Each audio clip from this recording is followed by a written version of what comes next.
Hi hello welcome to our channel. ఈరోజు మన video వచ్చేసి టమాటా పల్చటి చట్నీ అండి.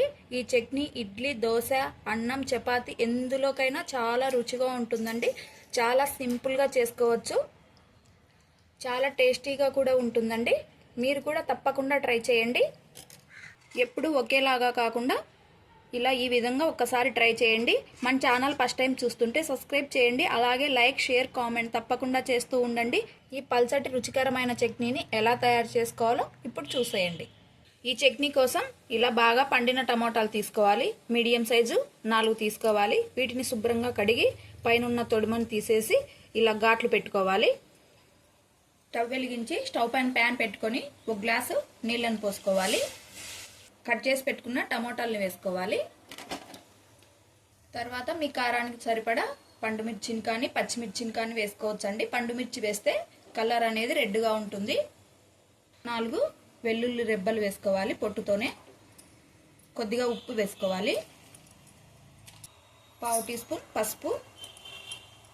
మూతను పెట్టుకొని ఒక 5 నిమిషాల వరకు మీడియం ఫ్లేమ్లో ఉడికించుకోవాలి.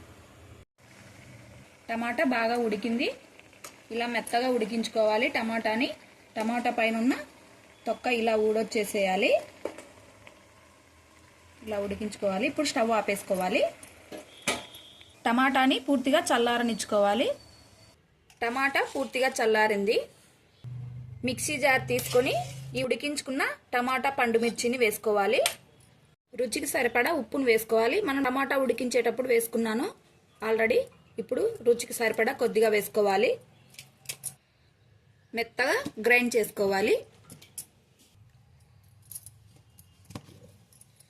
ఈ విధంగా గ్రైండ్ చేసుకోవాలి చట్నీని. స్టవ్ వెలిగించుకొని ప్యాన్ పెట్టుకొని 3 స్పూన్ల ఆయిల్ వేసుకోవాలి. 1/2 టీ స్పూన్ ఆవాలు, 1/2 టీ స్పూన్ జీలకర్ర, 1/2 టీ స్పూన్ మినపప్పు, 1/2 టీ స్పూన్ శనగపప్పు, 1 ఎండుమిర్చి, ఒక 3 వెల్లుల్లి రెబ్బలు చితక్కొట్టుకొని వేసుకోవాలి. వీటిని కొద్దిగా వేయించుకోవాలి. ఇప్పుడు కొద్దిగా కరివేపాకును వేసుకోవాలి. ఇప్పుడు గ్రైండ్ చేసి పెట్టుకున్న చట్నీని వేసుకోవాలి. ఇప్పుడు సన్నగా కట్ చేసి పెట్టుకున్న కొద్దిగా కొత్తిమీరను వేసుకోవాలి. ఒకసారి అంతా బాగా కలుపుకొని స్టవ్ ఆపేసుకోవాలి. చూసారు కదండి టమాటా లూజ్ చట్నీ ఎలా తయారు చేసుకోవాలో. మీరు కూడా తప్పకుండా ట్రై చేయండి. ఇడ్లీ, దోశ, అన్నం దేంట్లోకైనా బాగుంటుంది.